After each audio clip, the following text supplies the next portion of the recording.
the floor for a question and answer session. I would like to let you guys know who are with time constraints that there will be 2 more lectures as part of the Messenger lecture series. There will be one tomorrow, Muslims on the West, which will be in Call Auditorium at 5 p.m. And the last one will be about the Arab Revolution at 4:30 in Kaufman Auditorium. And following the question and answer session, we will also have a book signing session outside where there are copies of In the Footsteps of the Prophet available. So now we'd like to open up the floor for questions and answers. If you have a question, please raise your hand.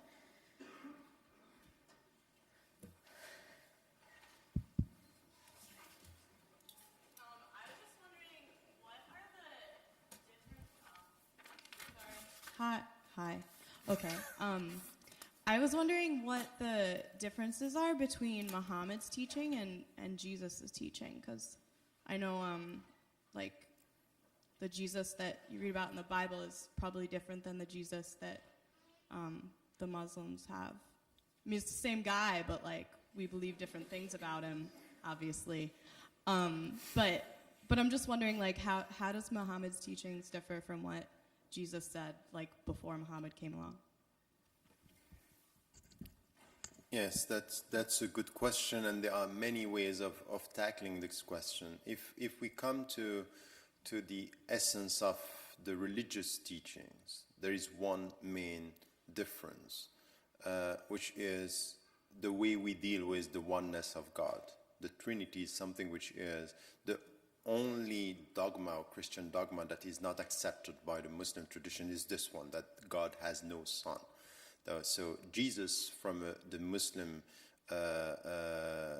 perspective, was just a messenger and a prophet, and he came with the same, in fact the substance is the same. So there are things that are common, that Islam is saying that it's the same God, and Jesus was a messenger, but he was not God's son. As to the teachings and what we have to do, I think that what is clearly obviously different is the rituals, is the way we pray, the way this is specific to the Islamic tradition. But now the way we have to deal with the poor, the way we have to deal with our own life, this is very common. So we have similarities that are, this is the essence. And this is why, you know, I have been involved in interfaith dialogue for more than 25 years. And very often, because we are under pressure, we end up having interfaith dialogue at the periphery of our tradition and not at the center. So we need to have the centers talking and listening to each other, and to create something which is a new type of interfaith dialogue, and more importantly, interfaith dialogue out of also our commitment, our actions within the society, is what is expected from Christians to do within the society, and not to be shy about their own, understandings. Now, if you go further than that, you will find differences in the way we deal with, spirituality, the church, the role. There is no church in Islam. You just are directly connected with God. And this has also to do with, our understanding of authority. So oneness of God, the church in itself, this representation or this translation within our society. These are differences, but the teachings are quite similar.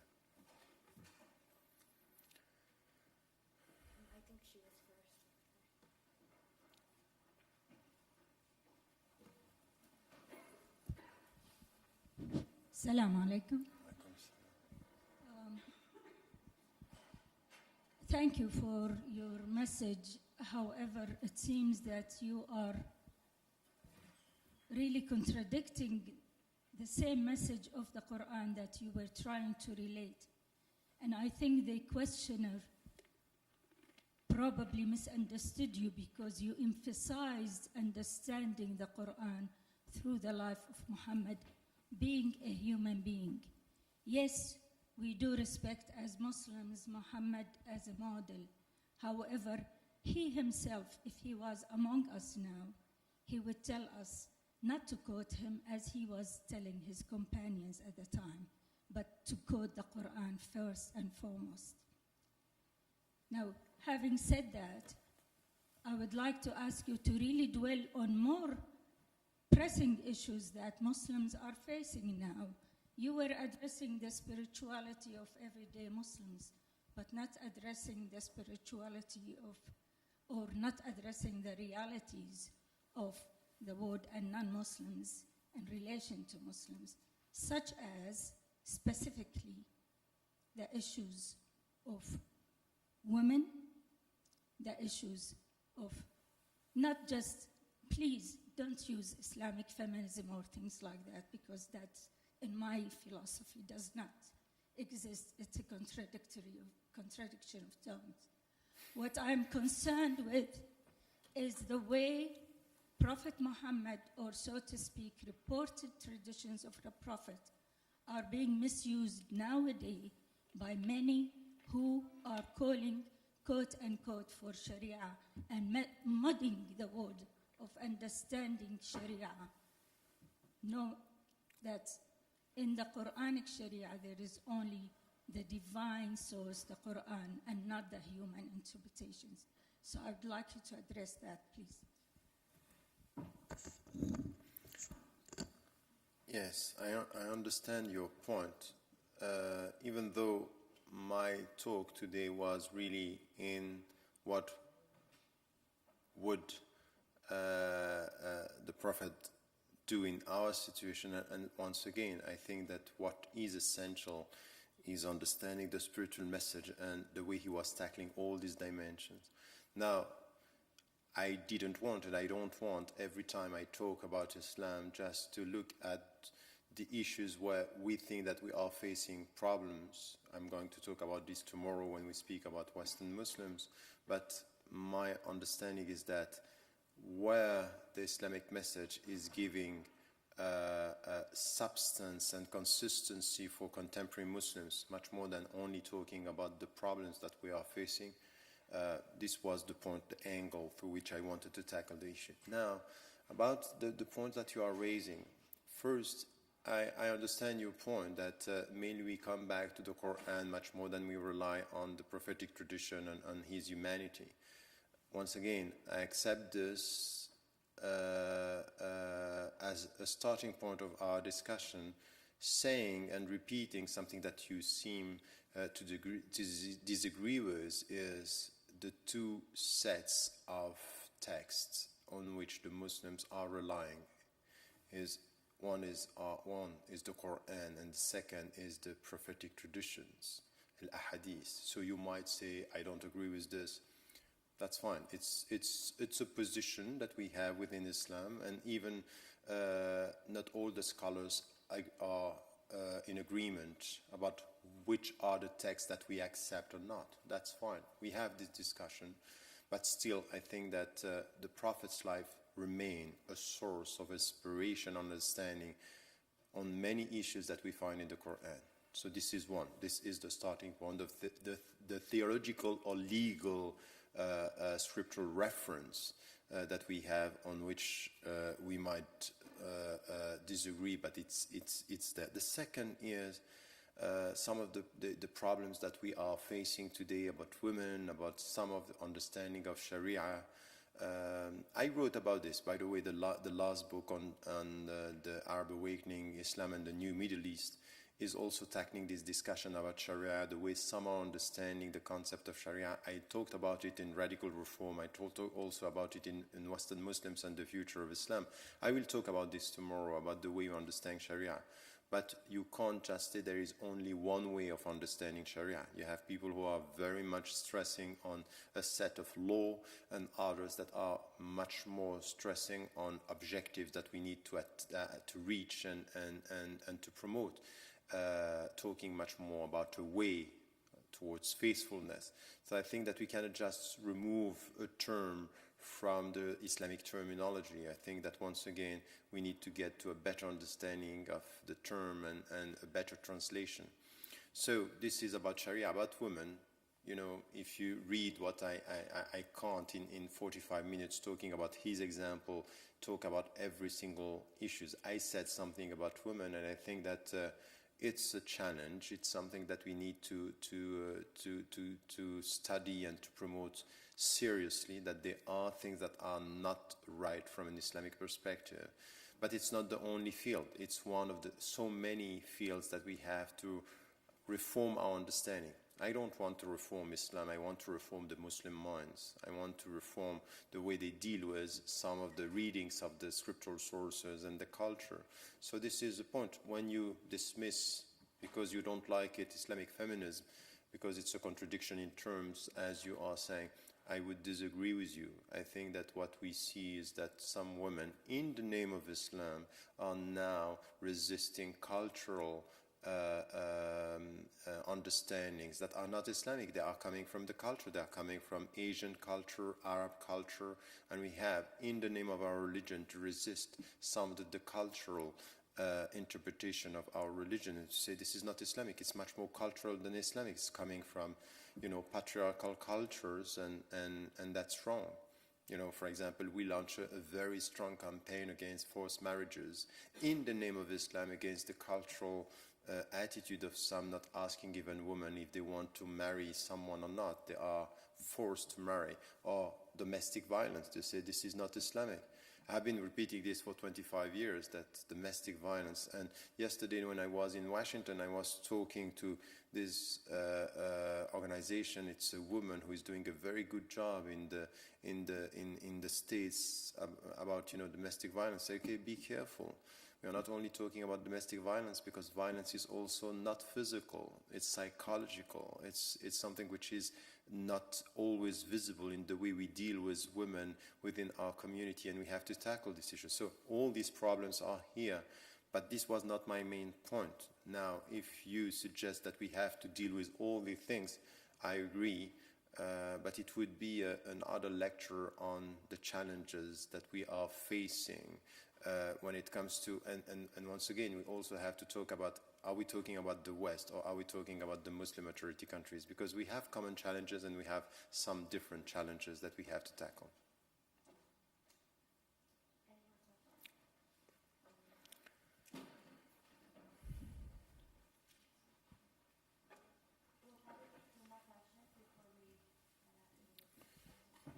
Hey, Assalamu alaikum. So I really like the talk. I can't hear you. Islam? Yes, that's good. Yeah, so I really like the talk, and I also really liked your book. I think it's a great contribution. My question is slightly unrelated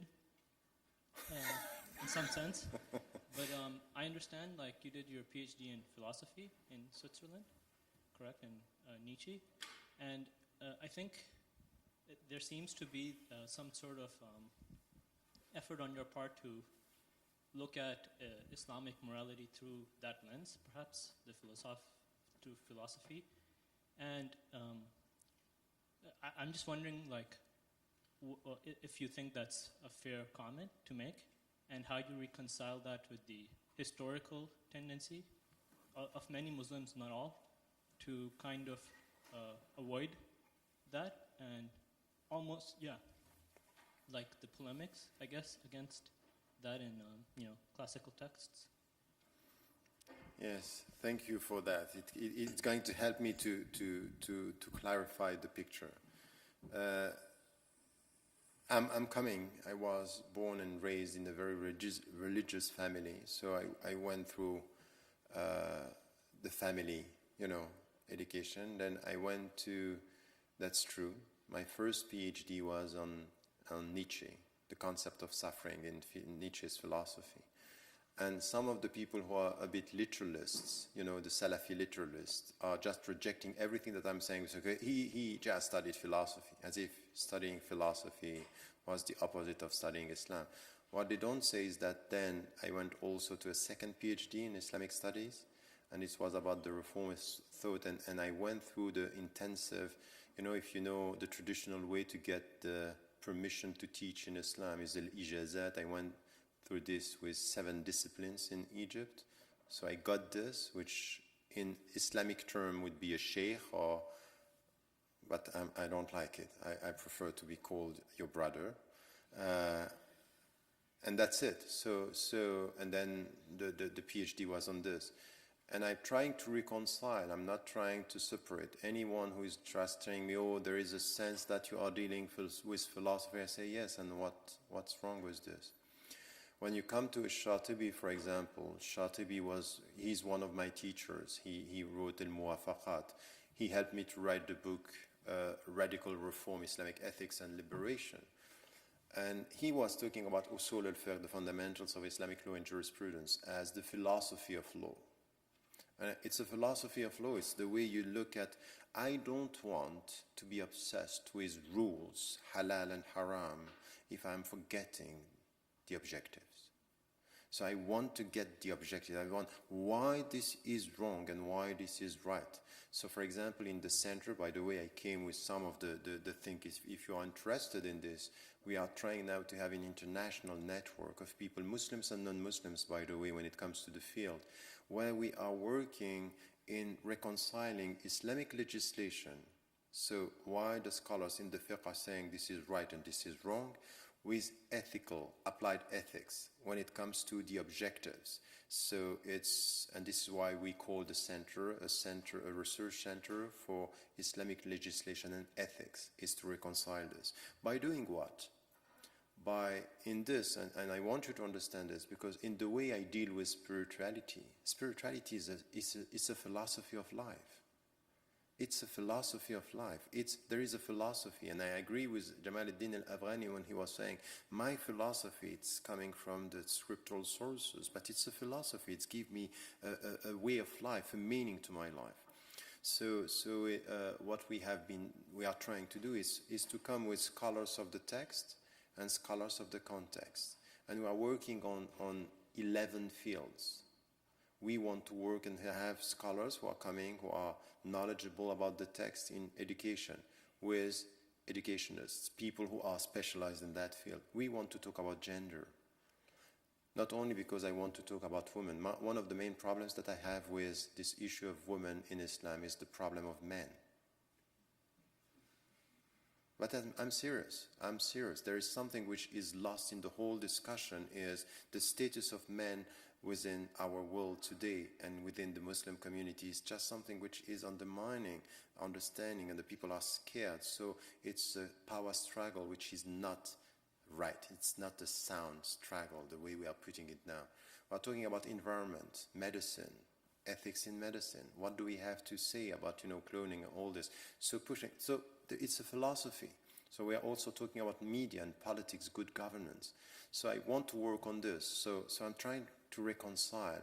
And anyone who is saying, and I get this is why it's a good question. I get this from many scholars who are only, getting their knowledge from the text and the classical tradition, with no understanding or no knowledge about surrounding disciplines. I would say, I respect what you are doing, but I think that there is something which is missing, which is there is no right understanding of the texts if you don't get the right understanding of the context. That's as simple as that. And I'm critical, yes, of some of the people. But mainly, in the book, I'm critical of this way of dealing, and some people say, oh, you are criticizing the scholars. The problem that I have is not with the scholars, it's with the followers. It's with the students. If you are going to get very superficial answers if you have superficial questions.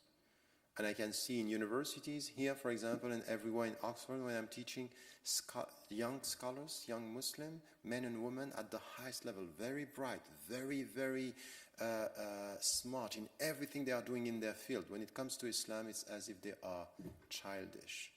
Again, childish attitude. I don't know. So how come you know what you know in your field and you are not able to ask the right questions when it comes to religion, when it comes to challenging the scholars? Use your mind. And it's not because you use your mind that you are lacking respect. Quite the opposite. The only way to respect the scholars is to use your mind, if I understand it well.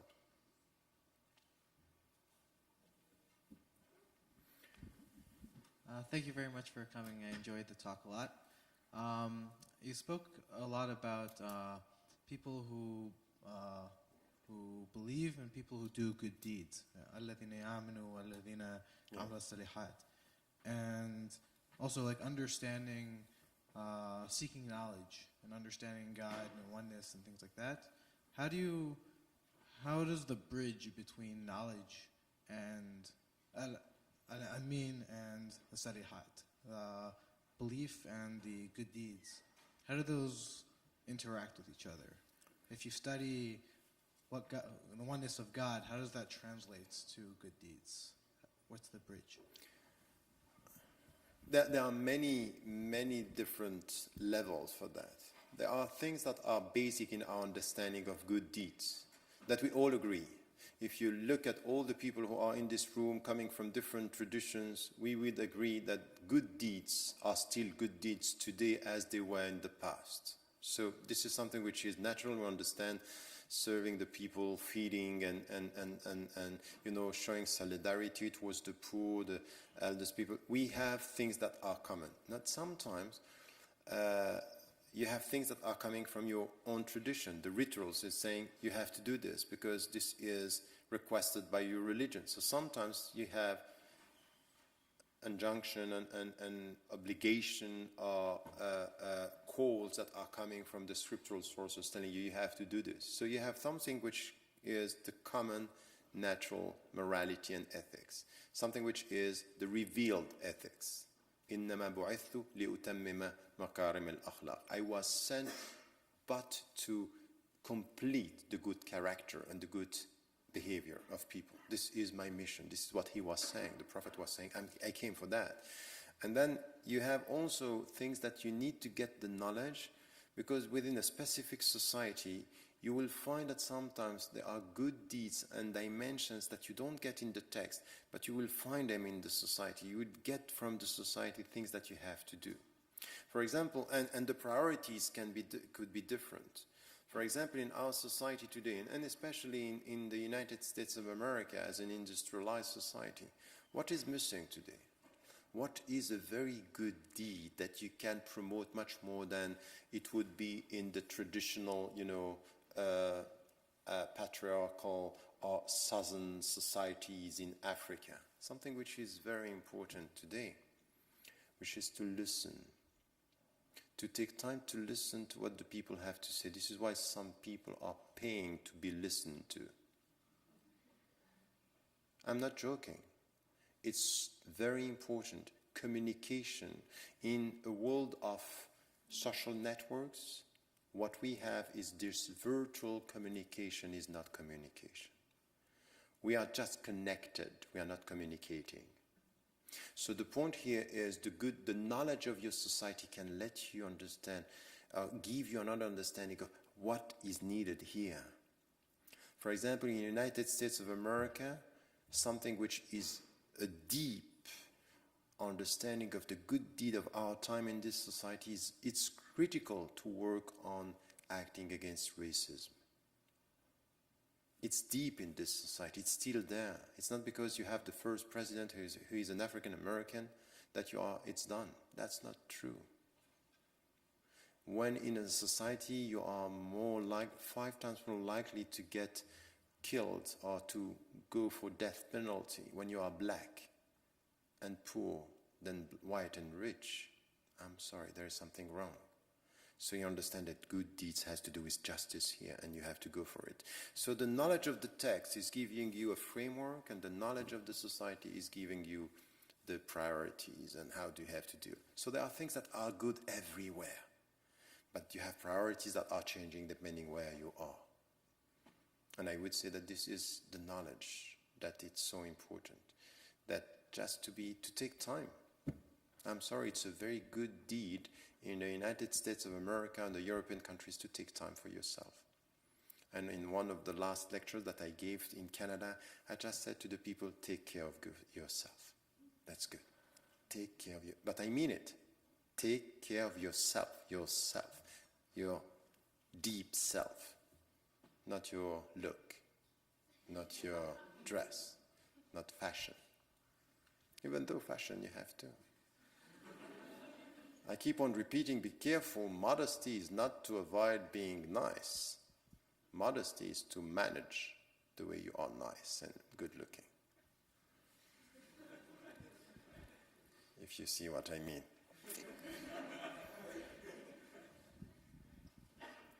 Hi, Professor. I'm originally from Iran, been in this beautiful land, God-blessed land for over 40 years. I'm not Muslim, but although I have some very good Muslim friends. I frankly asked him the question, I want to ask you the question. They are some of the nicest people that I know. We hear about peace, justice, and coexistence. Why is it that there is not a single Arab country that follows that tradition to its people, giving them that? Especially if you talk about these minorities. You look at what is happening in Egypt with the Christian Coptics, you look at what happened in Lebanon, you look at what's happening in Sudan, and you do not see the diversity from the Muslim world in challenging those that are outside, that are educated like yourself, to give lectures on that topic rather than seem to be trying to convert other people to the tradition of Quran. And it's, in the Christian world, you see it. There is a lively debate in every government, at every level, as far as what is right, what is wrong. You see it with other countries. But in the Muslim world, and even those that are outside, you don't see them debated and try to teach their people that, listen, the religion is saying this, but the governments and some of our radicals are not following it. Yes, I wouldn't say that you can't find in some, within some Muslim majority countries, lively debates and open debates. If we go outside the Arab world or the Middle East, for example, I was in Indonesia and I was dealing with different trends, and there are debates, and it's quite interesting, and it's the biggest Muslim majority countries in the world. And you have in India. Now, you are, so I wouldn't say it doesn't happen. It's there, it's not the majority, and I would agree with you. Why is it that it's not the majority trend, and why do we have such problems to get, freedom of expression, lively debate, and being able to talk about all these issues? I think that I wouldn't, say it's because they are Islamic or Muslim majority countries. I think that if you look at what is happening in these countries, the governments that we have, the way they are dealing with freedom, dictatorships, now it's changing. We hope it's going to change. In the book, I'm repeating that I'm cautiously optimistic, because we can see that there is one country which is moving, like Tunisia, but all the others is still problematic.